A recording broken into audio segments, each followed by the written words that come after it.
केशवाय नमः। ॐ नारायणाय नमः। ॐ माधवाय नमः। ॐ गोविन्दाय नमः। ॐ विष्णवे नमः।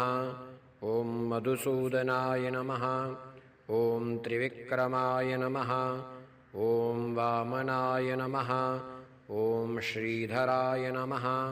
ॐ ऋषिकेशाय नमः। ॐ पद्मनाभाय नमः। ॐ दामोदराय नमः। ॐ सङ्कर्षणाय नमः। ॐ वासुदेवाय नमः। ॐ प्रद्युम्नाय नमः। ॐ अनिरुद्धाय नमः। ॐ पुरुषोत्तमाय नमः। ॐ अधोक्षजाय नमः। ॐ नारसिंहाय नमः। ॐ अच्युताय नमः। ॐ जनार्दनाय नमः।